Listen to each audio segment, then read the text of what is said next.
7 वर्षाच्या लेकराला भुसकून मारलं।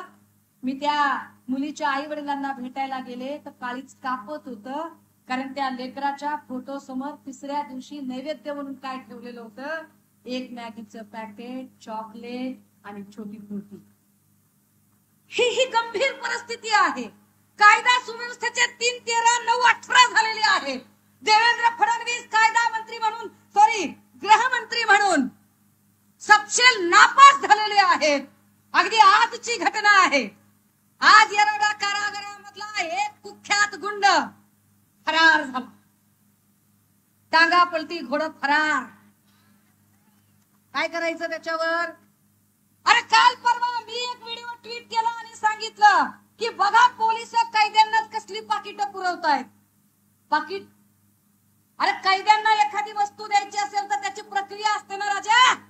जेलमध्ये जावं, तिथं त्या कारागृह निरीक्षकाची परमिशन घ्यावी, लेखी द्यावं, वस्तू तपासाव्या, मग आत जाव्या। ह्या वस्तू आत कशा? कुठेतरी गाडी थांबून कशा काय तुम्ही पाकिटं दिली?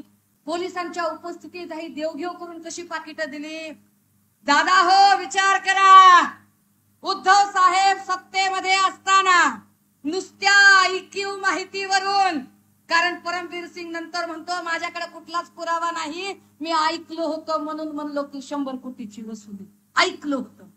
नुसत्या IQ माहितीवरून भाजपची शाउटिंग ब्रिगेड राजीनामा राजीनामा आणि सरकार पाडायची भाषा करत होती।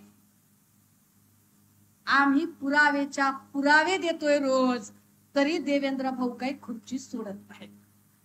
देवेंद्र भाऊला खुर्ची काय सुटत नाही। आता आजची गोष्ट, आम्हाला काही बोलायचं नाही बरं त्याच्यात, आजचीच गोष्ट म्हणजे कालची गोष्ट। काल आम्हाला सन्मान्य संजय राऊत साहेबांनी एक फोटो ट्विट केला आणि म्हणले की बाबा महाराष्ट्रातलं हे काही कुणाला ओळखायला येतंय का बघा। नाव नव्हतं, काही नव्हतं, कुणाला ओळखायला येतंय का बघा, हे मकाऊच्या कशीनोत काय करतंय ते। नाव होतं का? ना, कुणाचंच नाव घेतलं नव्हतं। भाजपनं उडता तीर कशाला अंगावर घ्यावा? गरज आहे का?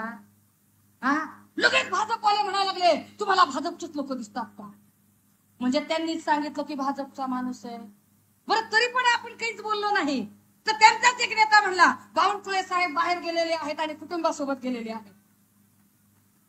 चोर की दाढ़ी में तिनका, अरे हम कुछ बोलेच नहीं, हम मुंह खोलेच नहीं, तुम्हीच बोलते, तुम्हीच राज खोलते।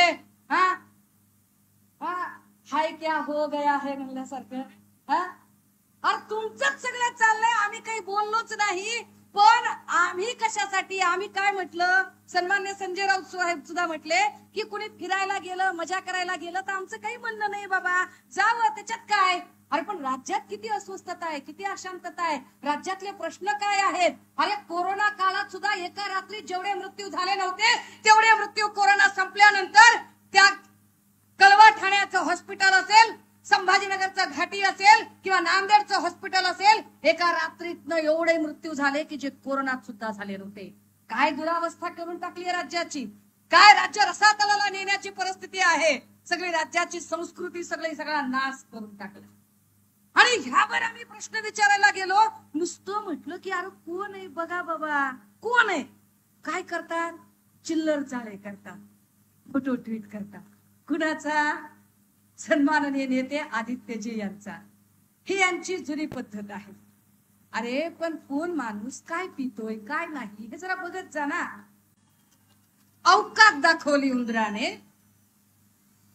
त्यामुळे आणि माहितीये का उंदरांचं काय होतं, जहाज बुडतंय असं जर वाटलं तर सगळ्यात पहिली त्या बोटीतनं उड्या कोण मारतील तर उंदर मारतील।